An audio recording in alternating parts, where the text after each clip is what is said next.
अब मामला यह है कि मुल्क के अंदर इस्तेहकाम लाते लाते जो पाकिस्तान की मिलिट्री एस्टेब्लिशमेंट है उन्होंने पाकिस्तान को मुकम्मल तौर पे अदम इस्तेहकाम का शिकार कर दिया। जरा एक दफा पाकिस्तान का मैप आप देखें, इस नक्शे में मुझे कोई इलाका बताएं जो महफूज हो और पुरअमन हो। कराची की बैड गवर्नेंस आपके सामने है, सिंध के हालात आपके सामने, सलाह है, वो पूछने वाला कोई नहीं है। जितनी सिंध के अंदर तबाही है, करप्शन है, उसका तो कोई मुकाबला पूरी दुनिया में नहीं है, पाकिस्तान तो बहुत दूर की बात है। ये इस्तेहकाम हो या अदम इस्तेहकाम हो, सिंध के अंदर जो करप्शन को दबाव मिलता रहता है ना जरदारी साहब के आशीर्वाद से, वो नहीं रुकता। कच्चे डाकू ने तबाही फेरी हुई है सिंध और पंजाब के बॉर्डर के ऊपर, रात को आप ट्रैवल नहीं कर सकते वहां पे। बलूचिस्तान की सूरत हाल ये हो गई है कि वहां पे आप शाम के बाद सफर नहीं कर सकते, जा नहीं सकते। बलूचिस्तान में मैंने आपको पिछले वीडियो में बताया सिर्फ दो चीजें महफूज हैं, एक मादनियात के ट्रक और दूसरा ईरान से स्मगलिंग होने वाला तेल। बाकी हर चीज बलूचिस्तान में जो है वो टारगेट की जाती है और ये हम सब अच्छी तरह जानते हैं। और इनमें माल किस चीज में जाता है ये भी सब जानते हैं, जो बॉर्डर पे है उन्हीं की मर्जी से स्मगलिंग होती है, वरना कैसे हो सकती है। तो बलूचिस्तान का तो बेड़ा ही गर्क कर दिया, कोई भी वहां महफूज नहीं है। खैबर पख्तूनख्वा के कबायली इलाकों की हालत भी इससे मुख्तलिफ नहीं है। रोजाना धमाके, गोली बारूद, हमला, बच्चों की शहादतें, खवातीन की शहादतें, मासूम शहरी जांबक हो रहे हैं। डीआई खान के अंदर एक अटैक हो गया, उसमें पुलिस वाले जांबक हो गए। तो लगातार खैबर पख्तूनख्वा के कबायली इलाकों में भी ये चल रहा है, वहां भी इस्तेहकाम नहीं आने दिया। अफगानिस्तान से एक नई लड़ाई शुरू कर दिया। अफगानिस्तान के बारे में बताऊं, देखिए वो अफगानी भी कहते हैं कि अमेरिका से और रशिया से पूछ लें, आप हमसे लड़ना चाहते हैं तो आप उन दोनों से पूछ लें। रूस जो है वो एक सुपर पावर था, अमेरिका जो है वो दूसरी सुपर पावर था। वो दोनों जान छुड़ा के निकले हैं इन पहाड़ों में से।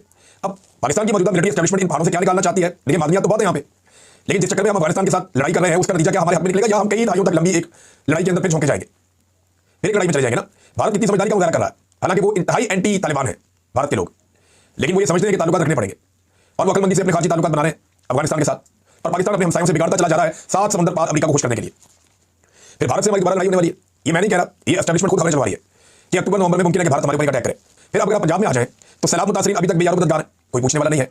जिन इलाकों में पानी उतरा है लोग अपने घरों को जाकर खुद आबाद करने की कोशिश कर रहे हैं, लोग अपनी मदद आपके तहत चीजें ठीक करने की कोशिश कर रहे हैं।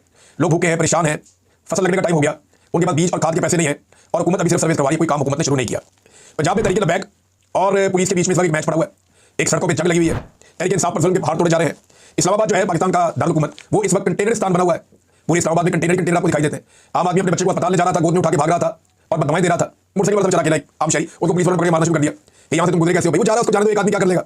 लेकिन नहीं, इस्लामाबाद को एक नो गो एरिया बना दिया, सारे रास्ते बंद कर दिए, कंटेनर लगा के तबाह कर दिया। ऐसा लगता है इस्लामाबाद नहीं है, कोई समंदर के किनारे कोई पोर्ट है, कोई बंदरगाह है जहाँ पे कंटेनर पड़े हुए हैं।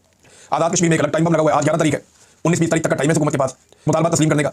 अब मुतालबा तस्लीम करने की बजाय इन्होंने आजाद कश्मीर में जो अवामी जॉइंट एक्शन कमेटी के रहनुमा है उनके मुकदमा दर्ज कर दिए, ये पाकिस्तान में इस्तेहकाम लेकर आएंगे। और जो कश्मीरी नौजवान है उन्हें इस्लामाबाद में पकड़ के पुलिस डंडे मार रही है, उनको रुस्वा कर रही है, उनसे जाती कर रही है।